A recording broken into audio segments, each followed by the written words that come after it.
Live from New York, it's Ask an Engineer. Hi, everybody, and welcome to Ask Engineer. It's me, Ladyada. With me, Mr. Ladyada on camera control. We're broadcasting live from downtown Manhattan.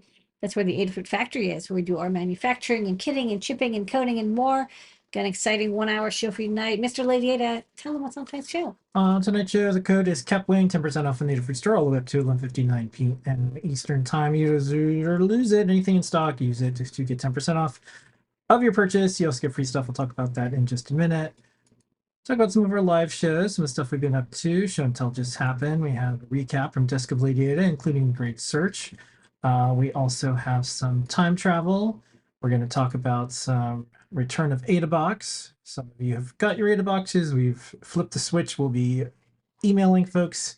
It's happening. The part shortage is pretty much over, so we're almost there. Do from the mailbag. Have a funny one this week.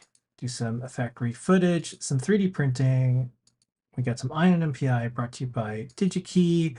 This week it is from ST. Some top secret, a bunch of that. Some new products. We'll answer your questions. We do that over in Discord, adafruit.it/discord. Go over there, ask your questions. And we save them throughout the show, but you can also just wait to the end. All that and more on You Asked It. You asked it. You asked for it. Ask an Engineer. Okay. By Nate. Cool. All right, so let's go over the free stuff, Ladyada. We What's still have free when they use the freebies. code? When you purchase from Adafruit, you can also get the code for 10% off. $99 or more, we get a free coaster made of beautiful black PCB material with a gold Adafruit logo, and comes with 4 bumpers to protect your desk. Good for hot or cold drinks. At $149 or more, we have a free KB2040. This is a Pro Micro pinout microcontroller board featuring the RP2040 chip with 8 megabytes of flash memory, a STEMMA QT connector, NeoPixel buttons. It's great for making keyboards, but it's also great for general purpose microcontrolling. Runs a whole bunch of different languages. Free shipping at $199 or more UPS ground, and at $299 or more, we still have free Circuit Playground Express, our favorite all-in-one dev board for learning electronics. Okay. Let's just do some logisticy things for folks. Let me find our shipping alert. So if you place your orders Friday after like 11, the first business day after that is Tuesday because it is Martin Luther King Jr. Day. This is a paid day off for our team, in addition to things like paid time off for charity. We're really into days of service. This is an official Adafruit holiday, so do check out our shipping pages here. It is a holiday, so that means if you place an order on something on Monday, the first business day will be Tuesday. So please keep that in mind when you place your orders. That just means order early, and then if you place your order that's expedited, just make sure you pay attention to all the notices on the site and more. And also, there's weather. Had to deal with yeah, I had to deal with some things. Sometimes folks order stuff and they blame us for the weather. Not a lot we can do. There's weather around the country. It happens. So just build in some time for when you place an order. Especially in the as well. winter. Yeah, there's weather. Okay, for our live shows that we do, we just finished up Show and Tell. Thanks so much, JP, for hosting this week. We're going to be watching this shortly. We didn't get a chance to see it because we're wrapping up the show. We do Desk of Ladyada on Sundays. It's in 2 parts. Ladyada, what was part 1 this week? This week I talked about some big revisions I'm doing, trying to finish up as many of those designs that have been out of stock because of part shortages. So the Clue and the Feather Sense are 2 boards. We were missing a bunch of sensors. We got them in. We're ready to revise. We'll get those back in the store. It'll be awesome because I know there's a lot of people waiting for those 2 boards. Also showed off a high voltage UPDI programmer and I think a CAN BFF board that I'm working on. Okay. We also do Desk of Ladyada. That's segment where on Desk of Ladyada we have the Great Search, I should say. And on the Great Search, there is Ladyada showing you how to find things on digikey.com. What did you try to find this week? Okay, this week I was talking about how in the Feather Sense and the Clue, the 6 DOF sensor accelerometer gyroscope, which we used to use, the LSM6DS33, is fully discontinued. So let's try to find a replacement. And there are lots available. They're all in stock at DigiKey. So let's find a replacement sensor. There wasn't one that was pin compatible, but there was one that was a kind of functionally compatible and firmware compatible. And a lot of options. Then I showed how to check out the ST site to find the difference between all the sensors available. And then we picked one. Okay, I'm gonna skip product pick of the week. You can watch it on YouTube or just watch JP's show every Thursday. JP's workshop. We got a bunch we're gonna go over tonight. Deep dive on Fridays with Tim, 5 p.m. Eastern, 2 p.m. Pacific. Let's do some time traveling. Gonna go back So to the time. news Gonna this go week, these are back some in odds and ends and time. more for everyone. So we have our return of the AdaBox information up on adabox.com, which is also adafruit.com/adabox, and on adabox.com you can see that we were updating December 19th. We had our first batch of folks. So we will be reaching out to customers when it's time to update your payment information if it doesn't go through, or when your address needs to be changed. We ship Ada boxes when we are like, here we go. So no other update other than we did it. We've got the parts. We're doing a bunch of testing. We have more things that we need to just get in boxes and get out to everyone. So the plan is just to resume Ada box shipping as fast and as thoroughly and as precisely as we can. And congrats to the folks who've got them so far. We started with some of the earlier customers that have been with us from the very start. So do look for your email about AdaBox if you're a subscriber. And if you want to get ahead of stuff, just log into your account. Make sure your payment information is updated and your shipping address is correct. In other news, we have this on our website if anyone's interested in our About section. It's a really difficult process that I'll be straight up. There's really no benefit of being a woman-owned certified business. There's not. There's not. So we did this. I guess the benefit is we're showing that it can be done because there really isn't any woman-owned manufacturing companies. What happens is people on the internet will assume that we get something special for it. We don't. If anything, we get crummy emails from people saying, "Why are women doing this?" I get them. My inbox. We try to not have Lamore get these emails. But we're certified in two different ways. So you can check out our website. It's a certified minority-owned business, and it's also a women-owned business. And I think we're the only one doing certified women-owned business enterprise that's doing electronics. So the reason, and if anyone were to ask me, is this worth doing it? The answer is no. There's a whole bunch of things that we had to do, and it took forever, and it's a long process, and you just get ridiculed from people on the internet. So the answer is no. Is that what you really think? The answer is no. It's not worth it, but there's a lot of things that aren't worth it in life. I think that you have to find the reason for yourself to do it. And I think for us, we can say to anyone that, hey, this is possible. And here's something that if yeah, you're not an alien, you're definitely a human. If Lamore can do it, other people can come along, and this is not impossible. It is possible to do. What's the alien part have to do? Well, because I think sometimes it's like, oh, no one could have built a pyramid. It's like, no, humans did. You know, humans did. I didn't get that connection. That's all. Yeah, humans did. We're actually pretty good. When we have a lot of time, yeah. We're actually pretty good at stuff sometimes. There are, there's a lot of problems with how you build things sometimes. But humans did do it. A lot of challenges. But we can do stuff. So that's the reason. So hopefully this will inspire someone to do it. I mean, like it's a different time too. Just be aware there's no like tax break. Yeah, there was no upsides. In fact, like I said, It's a lot of time. yeah, and there's people that like today I was deleting comments off of our where we post photos. It's like, why is this woman holding electronics in her hand? It's like, okay, dude. So there's To that's cross the road? I don't know. yeah. I don't think it was a riddle. So it's a mailbag. Letters. We get letters. We get tweets and All right, mailbag this week. I thought this was funny. I'm trying to bring back mailbag Mailbag. because we just got through more of the part shortage, and we post up some more revisions, and this is a funny one.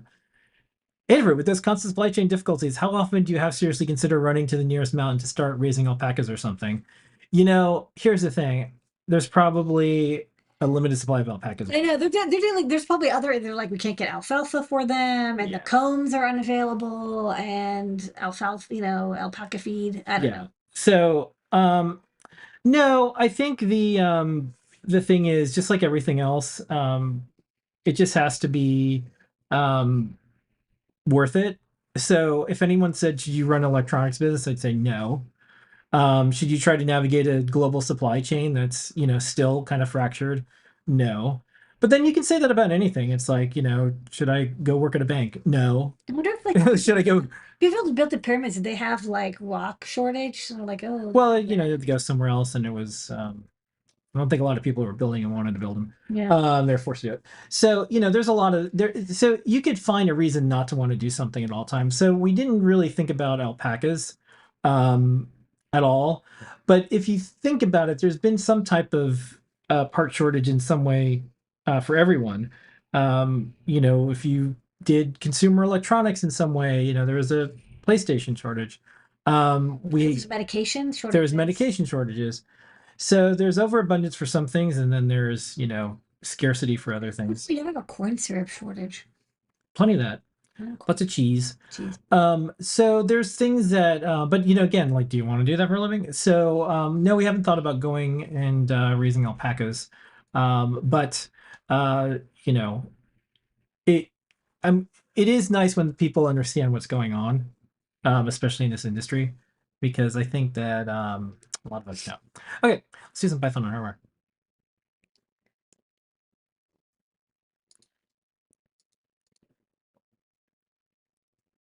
Okay, this week in Python on hardware news, you can check out the patch release for MicroPython. We're a sponsor and supporter of MicroPython. We have a neat article that Ann put in there. It's a Cray supercomputer comparison against the modern Raspberry Pi. How does it compare up? We have, if people want to build retro computers, we have a cool thinking machine Yeah. build that uses the Raspberry Pi as the brains. So 1978, the Cray supercomputer cost $7 million and it weighed 10,000 pounds. And it was the fastest computer in the world. And now Raspberry Pi computer is about 70 bucks. And according to this article and more, I mean, there's specifics that you have to look into, but it's about 4.5 times faster than the Cray one, which is kind of cool. A little bit of recap from our pseudo editorial. Where we talk about Arduino and manufacturing and counterfeits and clones and all those things. Interesting discussion if you want to tune into it. It's from last week's show. And then more Python on hardware. There's Python on kids. You can look at the use of Python inside of Google Sheets. You can look at what the most popular programming languages are. What's so cool is how old they are. So assembly's 77 years old. Yeah. Fortran is 70. So it's interesting. It's like Fortran, which is still used by some people, is like ancient. Yeah. Like it really is. And a little bit of recap of our shows and more. Lots of stuff in the playground. You can see your projects or others in the playground. We'll talk about that with Learn. And altogether, a giant newsletter. I did want to talk about one thing, which is it is 2024. We're putting up the new graphics soon. But this is the start. For Circuit Python, for every single year, we have a post about Circuit Python. So let me find the. I think I have it up here. Yeah, I didn't pull the post up here. That's okay. You can go to our blog, and we'll also get the word out more, and just search on any search engine and search for Circuit Python 2024, and you can see our post about this. What type of things do you want to see in Circuit Python in 2024? What things do you want us to work on? What things do you want to see updated or changed? My big thing is now that we have an open source Python powered camera, I really want to see like maybe more stuff that we can do to expand that. So that's my, Yeah. I'll write that up more later. But now's your chance, everyone, to do your part, which is ask away. Tell us. Yeah, we're 9 versions in. We'll talk about, we have the coming soon poster. We have the Circuit Python poster that will be, that we'll be putting in store soon. So we have 9 versions. We'll probably have 90 more, 90 plus more. Depends on how long we want to. You can't wait till CircuitPython is 7 years old. Yeah, 70 years old. And it's your chance. Yep. So check out the blog post. We'll get the word out more. Scott's out. There's a family thing that came up. So we'll make some noise about it, even more. You have plenty of time, but do check it out.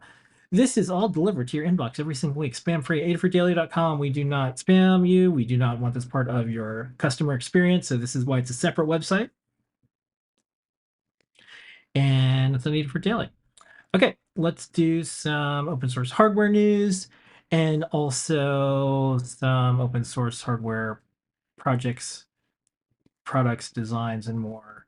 You may remember this. You did a video, and you're still crediting when you use ChatGPT with code. Yes. So we did this video, and then we did an article. Yeah, and then we tried to get the word out, and I contacted all the open source organizations that you probably all know, and I said, hey, take a look at what we're up to, and no one got back to us.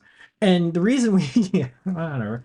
The reason we asked about it is we said, hey, like, we're actually crediting using these tools. What do you think, open source organization? And whatever. So we were trying to figure out, like, what are folks going to do out there. And there's a couple open hardware companies that are certifying hundreds of designs over the years. One is Adafruit, another one is SparkFun. And I saw that SparkFun had their 20th anniversary video, and Nate, the former CEO and founder, posted up a video. I was watching, I was like, oh, cool, let me tune in to see what Nate's thinking about. And our companies used to do stuff when it was like smaller, and like we were all hanging out together. That's just like now 15 years ago, 20 years ago. So we don't get a chance to talk to everyone. And I also think just the nature of things, companies are more competitors now. I don't see it that way, but I understand. There is, competitive advantages for companies not to talk. I think everyone should talk, but we don't really have a forum or a place where people talk about, like, hey, here's what's important for open source hardware anymore. This doesn't happen. It's very different. Lots of reasons for that. So I'm like, well, that's not the way I roll. So I posted up in the open hardware forums, and I'll show that off in a second, and basically saying the same thing. I'm like, hey, is this interesting to anyone? And then as I was doing this, SparkFun had a video where they're talking about, like, hey, happy 20 years. What's the next big thing? And so here's a clip from it, because I thought it was interesting that SparkFun is talking about AI for open source software and hardware. So here it is. So the advent of name your AI is going to write the code for you. Something else is going to design the board for you. Now we are just going to say intentions, and something will be created. I need a thing that does X with these other things, and rather than hammering on that for years, it will be created in weeks.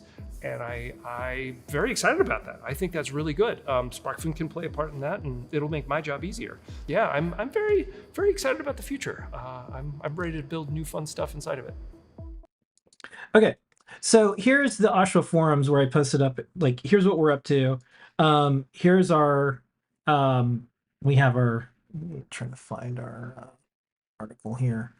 You can go to the article on our website if you want. Yeah. And you can see what we put together, the links, the code, Lamore links to the actual chat session. Like I said, I reached out to OSI and Oshawa. Didn't hear back. I have it in Discord. I put this in the Oshawa forum. So if y'all have opinions and weigh in, basically what we're suggesting by example is, if you use these tools, credit them. So I'm curious how SparkFun's going to do it, or Arduino, or Chimeroni, or anyone who does this. Yeah, and I'm curious how they're going to do it, because we went ahead and just said, well, it was trained on Lamore's code for sure. So we're going to link to the chat session where Lamore's interacting essentially with our own code, and then we're going to put that as a credit in the README file that says this was made in collaboration with, and then link to the model, the date, and then a link to the actual chat session. So more on the radical transparency side, but this is the first time that I've seen someone publicly talk about using AI. And there was the Arduino IDE screenshots of it, And then also talking about hardware. How do you credit hardware if you're using this AI tool? So we have our standard, which is if we use any of these tools, we disclose it, we link to the model, the date, and then we also ChatGPT has the log, the actual chat session you can link to. And so we did that. Now, the other side of this pendulum is there's people that are like, well, don't use these tools. They're the worst thing ever.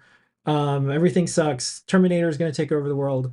That's not realistic. I mean, people are going to use these tools. In fact, the more honest one I got, the feedback that I saw was, well, don't tell anyone you use these. And I don't think that's, at least they were honest, well, sort of honest about it, which is like, well, don't tell anybody use these tools because that's what's happening right now. I know developers are using Copilot and not Yeah. in VS Code, and I've used Copilot in VS Code, and I know people aren't crediting Copilot. Yeah, I think it's not more of an considered- ego thing where it's like, yeah, like we use these, or someone might be public about their disdain for AI generated images, but that's separate from a language model trained on, like, for example, your GitHub repositories that you're using to generate code.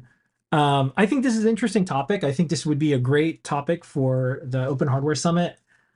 I just don't think that there's an appetite for it because I think this blends into the like, oh, well, there's competing companies using these things and no one wants to talk about how they're doing it and what they're doing it.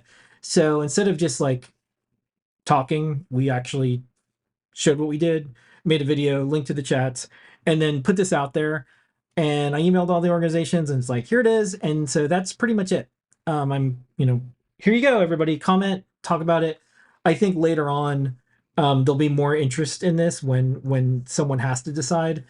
The question about open source hardware and software is if you're publishing designs, but then you change your mind to make it closed source, but use these tools, you require someone to sign an NDA, or you decide to do something like, well, parts of things are open source, but you're using these tools and it was trained on open source. I feel like you're going to have to decide what you want to do eventually. Yeah. So that's our like, hey, here's what we're doing. We think this is a good idea, but maybe someone else has direction. It's an interesting future. Yeah. I don't think it's going away. So the question is, how are we going to adapt to Yeah, I think just the ChatGPT documenting it.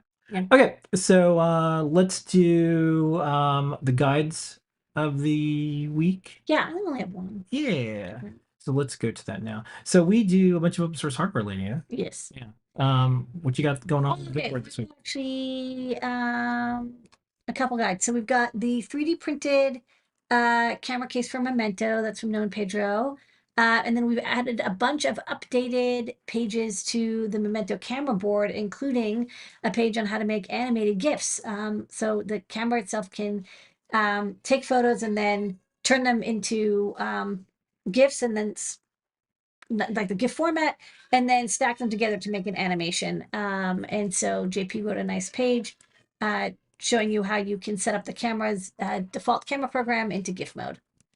Okay. And then, of course, we have Playground. You can check out Playground. There is a bunch of guides. This is from you, the community out there. This is our ad-free, anyone can view without having a login, your guides that you publish. And it's all the things that you can make and build. So some of the people from the community here, some of the folks are here from the chats. Say hi. Thanks, folks. And do check it out. Let's go and do some hardware videos.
And that's some factory footage for the week. Let's do some 3D printing. We're going to play these back to back. We've got a camera case for the Memento, and then we got a cool speed up. Take it away, now Pedro. You can 3D print your own snap fit enclosure for the Memento, Adafruit's all-in-one camera dev board for creating your own fully customizable digital camera. The Memento features an ESP32S3 chip, a 240 by 240 color TFT display, microphone, speaker buzzer, and 6 user buttons. On the flip side, it's got an OV5640 5-megapixel camera module, an SD card slot, accelerometer, LiPo battery charging over USB-C, and 3 expansion ports for additional sensors and modules. It comes preloaded with software demos. Here we have an onion skinning feature for making time lapses, and you can switch between colored filters with the user buttons. Press the shutter button to snap a picture in your preferred resolution of choice. You can 3D print our snap fit enclosure designs in your favorite colored filament to keep it protected. Attach a lanyard to the stylized loops for on-the-go wearability, or add a threaded tripod screw for those lockdown shots.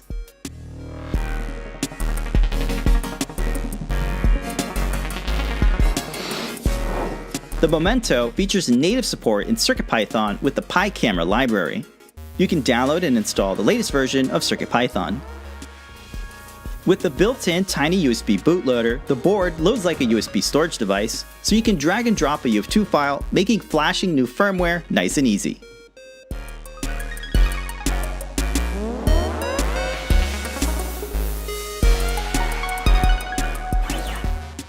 Get the Memento and accessories from the Adafruit shop. Links are in the description. The 3D printed case has 2 parts that snap fit together. Start by connecting the battery and place it on the battery outline on the front of the Memento. Place the board into the back half of the enclosure with the display and buttons fitting into the cutouts. Then place the front half over and press them together to snap fit them shut.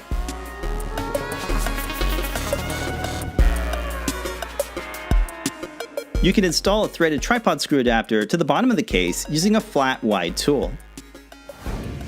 We hope this inspires you to check out the Adafruit Memento for making your own camera-based projects.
Okay, don't forget 3D printing every single week on Wednesday, so you can learn how to make this and more on 3D Hangouts. Let's jump over to UnAPI, but first, don't forget to go to Capwing.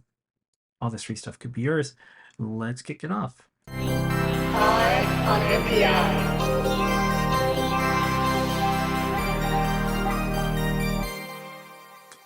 Hi, and I pray. Brought to you by DigiKey. This week it's ST. Ladyada, what is the new product introduction of the week this week? Okay, I'm glad you asked. This week from ST, we've got this awesome battery monitoring system based on the part number. It's the L9963E, which is the new generation of their more popular L9963 battery monitor and balancer. And this is an automotive grade battery pack management system. And, you know, I don't know how many people who are watching the show are creating their own cars, but there's definitely people who are doing e-scooter projects or go-karts or micromobility, or they're working on hacking or modding, you know, wheelchairs or other um, devices that use big battery packs. And so having a really good quality battery management system, something that normally would be only sold directly to automotive companies, you can now get it from DigiKey.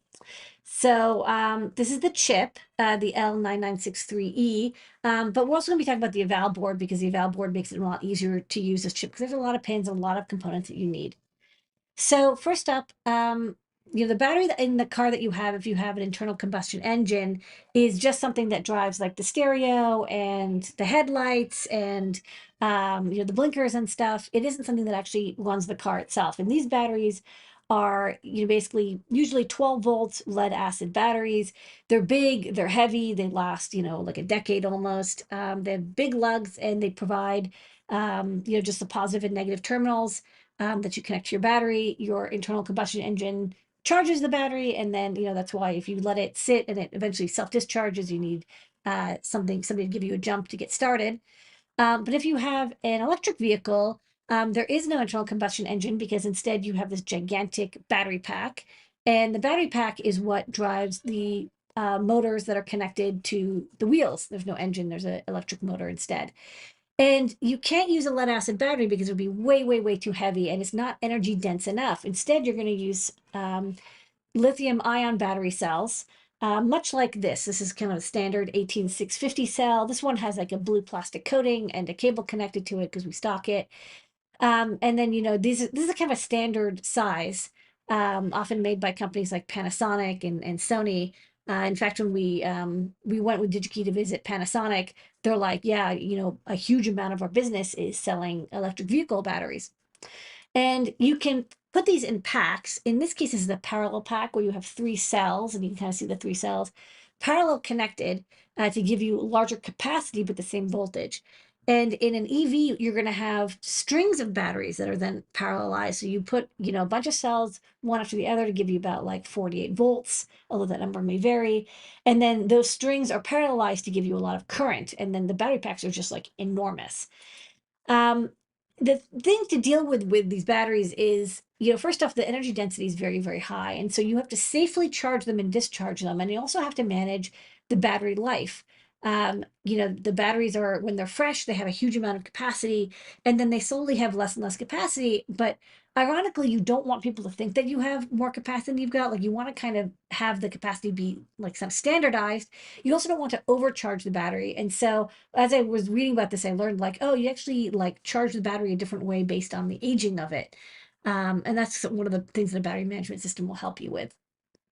The most important thing is to manage the current going in, current going out, and the voltage across each cell. Unlike the lead acid batteries that are used in internal combustion engines, you have to monitor individual cells because you want to make sure that there isn't one battery that is charged or discharged at a different rate. And as the batteries age, I mean, when they're first made, the packs, they try to test each cell and match them all up. But just over time, temperature, variations, each individual cell, one of the thousands in a battery pack, is going to act a little bit differently. And so to do that, to manage safely having a battery pack, you have to make sure that each one doesn't get overcharged. And so you have to balance them to make sure they all have the exact same state of charge and same voltage across them. So, this is like a diagram from the presentation that ST has. You can see as the batteries get discharged and the cycles keep going, the more they're disbalanced, the more the capacity is affected. So you really want to make sure like you don't overcharge the good batteries, you don't undercharge the bad batteries. And to do that, we have a passive discharging balancing system. So it's active and passive. Active is a lot more expensive. Passive basically just means that when it's charging, a little bit of current is drawn off of the charge rate. And that makes it so when you monitor the battery, just making sure that as it gets close to the 4.2 or 4.4 volts, the high voltage for the constant current, max charge voltage, you might activate one of these internal FETs that will drain off current and slow down the charge rate of the really good battery so it matches the worst battery. So basically this means that when you're charging, the charge rate is going to be as slow as the worst battery in the pack, but in the end you get like a perfectly balanced cell, and you have better battery life overall at the cost of slightly longer charging. chip is kind of complicated. You know, I didn't read every register. Basically, you need to connect to every individual cell. So on the left-hand side, there's all these like internal FETs and connections, and you need a bunch of passes to sort of carefully monitor each battery cell. There's also a bunch of temperature monitors you can connect, which is important. You want to make sure that when you're charging, you monitor every other battery or so. So you don't overcharge based on if it's too cold or too hot. You have to change the charge rate. And then you can see like it's pretty complicated board. Which is why I actually recommend the eval board, because for like 40 bucks or so, you get everything and it's ready to go. Another thing that's interesting, oh, this one is, yes, shows the eval board. So at the bottom, there's a port you can connect to up to 14 in, they're parallelized here, but they should be serialized. And the isolated communication is interesting. So, you know, obviously you've got this very high voltage battery monitoring system, and you want to make sure that you charge the battery safely, but also you want to make sure that that 48 plus volts doesn't feed back by accident into your low voltage electronics. And also, you know, there's a lot of current moving around, a lot of EMI. To make sure that the battery management system is protected from itself, and your microcontroller is protected from it, it uses this isolated SPI interface. And so what you see USB ports up there, they're not truly USB. It's a USB mechanical connection, but it really is using a differential isolated communication protocol that uses SPI over this differential set. And there's a separate board that you'll have to get to use this eval board that will convert your standard 4-wire SPI into the ISO SPI, just FYI. And this just shows the interface. So yeah, you have fully isolated communication between each board, and they can be daisy chained. So if you have multiple battery packs, you just chain them together over this 4-wire isolated interface, and you can address each one.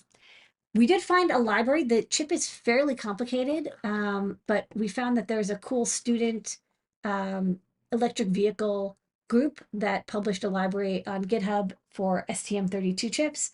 So check it out if you want to get started with this chip and this board. Again, I recommend getting the eval board, but you can quickly query it, ask it about like the state of charge, tell it how much you want to balance or debalance. Everything is like CRC and you know, isolated and protected. So it's like again, it's an automotive grade solution, but you can use it for making your e-scooter. Available at DigiKey. It's in stock. Yep. So that means you can buy it. You can actually buy it. All right. That is this week's on API. On MPI.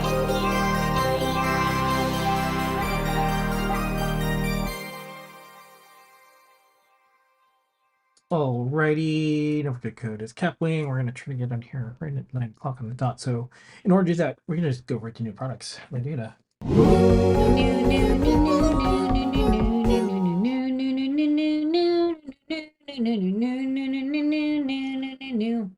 Okay, first up, the coming soon. This is our CircuitPython 9 poster. We have a new poster vendor.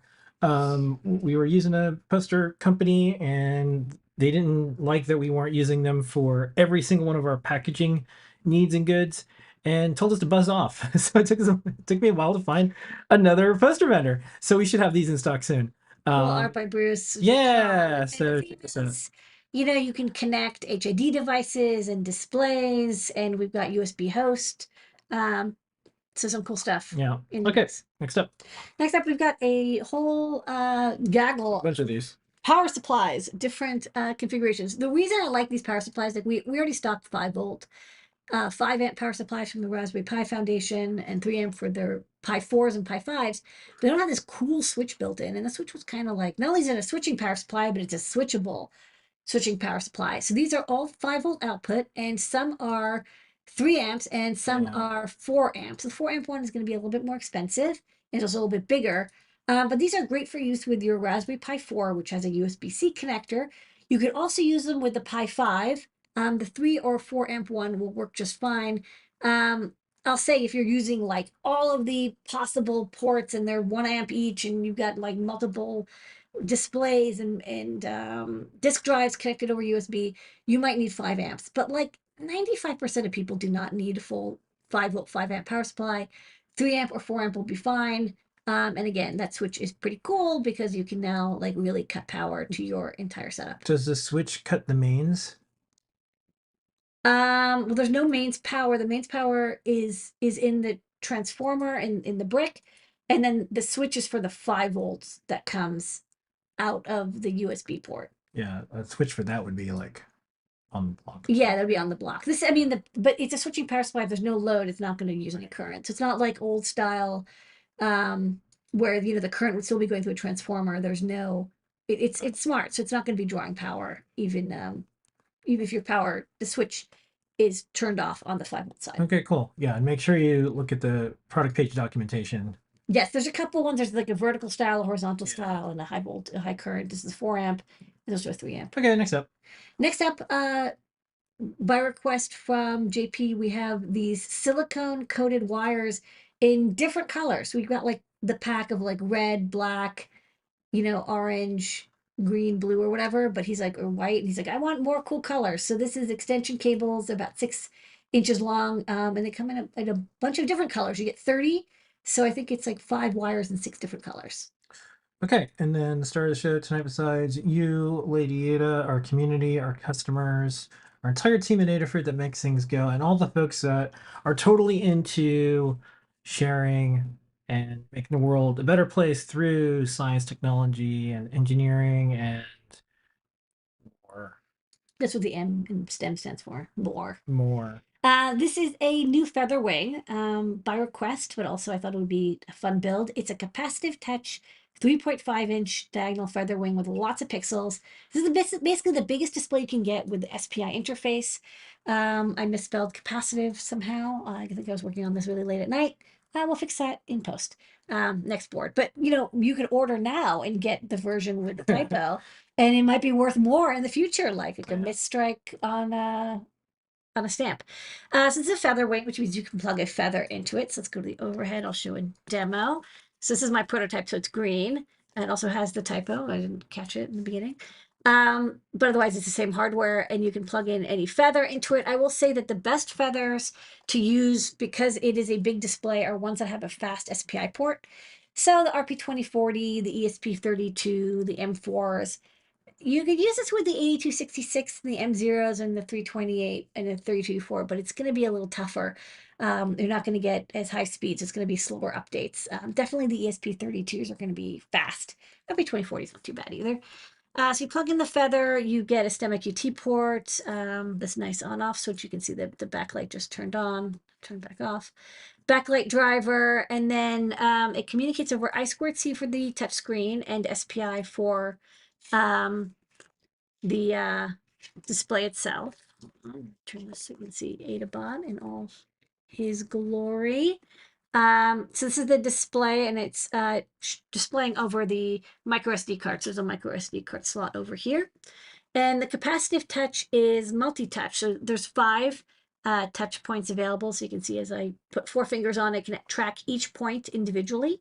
I guess I could use 5 fingers, but that's kind of clumsy if you use your thumb. So you can have an IRQ line on the capacitive touch to make it pretty fast. Uses the FT5336, and then the display itself is an HX 5379D. I can never remember the numbers, but it starts with HX. And we've got drivers for that for Arduino and CircuitPython. And that's our new product. Right. Thank you, Ada. And with that is the new products of the week.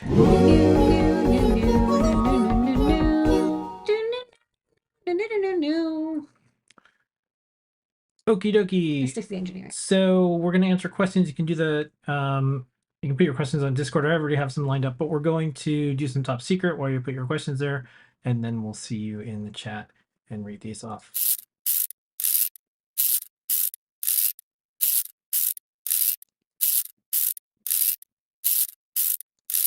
All right, so first up for top secret, we're gonna play video, and then we're gonna go through a bunch of new designs. Take it away past you. All right, Ladyada, what is this? Oh, so we've been doing revisions for various boards and stuff, but one of the other things I've been doing is revising the tester procedures. So historically, for stuff like the Feather ESP 8266 and the ESP32 feathers, Because they have a USB serial converter, I've had to use a Raspberry Pi computer to do the testing. And so the Raspberry Pi would connect over USB and programming using ESP-Tool.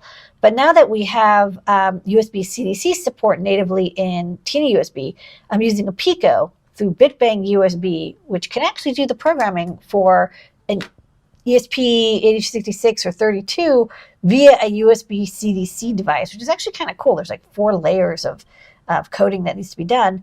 But what's nice is that there's no Linux involved. It's super fast. It's super compact. No SD cards or anything. So we're going to be updating all of our testers to hopefully get all of them converted over to be Pico-ified, as I put it. Okay, and then we have some boards that we were posting these around. This might be a repeat, but there were so many revisions going on. It's nonstop. You know, This is the Clue revision. So like I said, these revisions are coming soon. The Clue and the Feather Sense. I needed to get a replacement for the 6 DOF sensor. We covered in the Great Search. I found some good alternatives. And it's just a rendering showing the board. Otherwise, every other sensor I was able to get again, every other component. So should work pretty well with existing projects. All you have to do is update the driver for the accelerometer gyro. what's this? This is the AD7785. This is an HDMI to TTL converter. I have to get back to this. We started this over like holiday break. This is the board to replace the TFP401. It's an HDMI to TTL converter, so you can take HDMI signals and display it on our cool like square displays. It also has I2S output. And you also got this going on. This is the Feather Set. So like the Clue, I had to replace the 6 DOF sensor, but this will be implemented soon. We're going to get these back in stock, which I know people are waiting for. This is the high voltage UPDI programmer. So as I'm working on Tiny based boards, once in a while you need a high voltage programmer that gives it a little 12-volt pulse to get it reset. And so this board has a little boost converter and an analog switch that'll do that. And the CAN BFF, kind of what you expect. It's a QT Py board that adds CAN bus support with the MCP 25625. That's a SPI to CAN converter that we've used in a bunch of Featherwings and boards. It's like the MCP 2515 with the transceiver and a chip. It's really well supported. And there's a little JST PH connector for getting the CAN signals. And finally, this is one of the boards I designed February 20th, 2020. And then never got it fabricated because I just got really busy and then I couldn't get parts. This is the Itsy Bitsy ESP32. So it's got an ESP32 Pico module on the top, which is an ESP32 Classic with 8 megabytes of flash, 2 megabytes of PS RAM. It's got NeoPixel, Stomach QT, reset and user button. And on the bottom, it's got the USB serial converter and a 5-volt shifted output pin. So you can use it with NeoPixels. That's top secret. Lots this week. Phew. Okay. Plenty time for questions. We're going to roll right into that, but don't forget the code is CAPWING, 10% off. Use it. Hey, support a woman-owned company because there's no good reason for us to continue to certify being a woman-owned company because you just get dunked on the internet for having women with electronics. Pulling them. So how dare you? You just become a target for unending ridicule. But we don't do it for them. We do it for you. We do it for y'all. Looking for the discount code. So you can buy some stuff and that's helpful. I'm a little salty about that this week. Okay. Let's do the questions. You ready? Yes. No. There we go.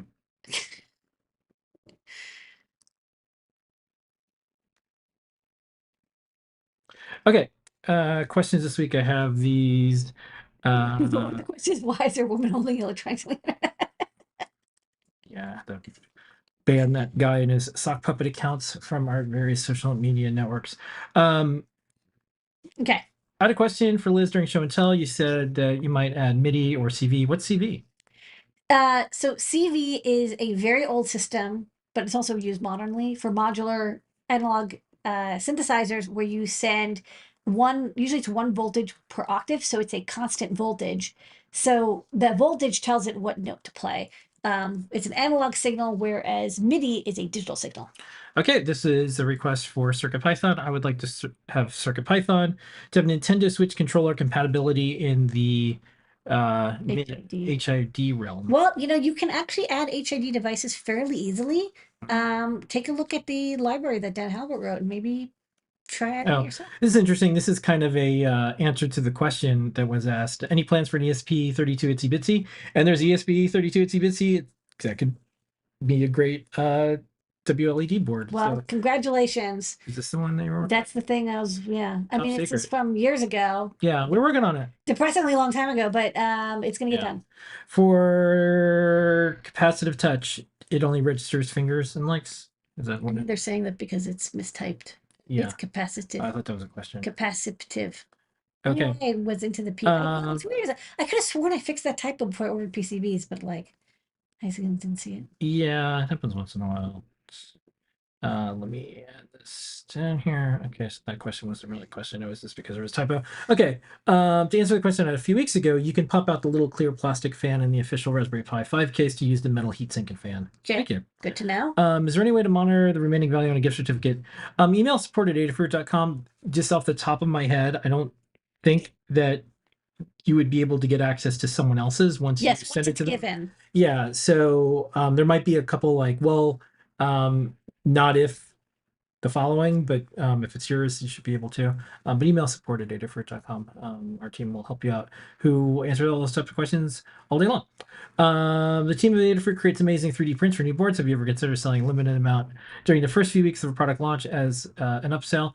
Well, the issue with that is, we put out the files for people to print on their own.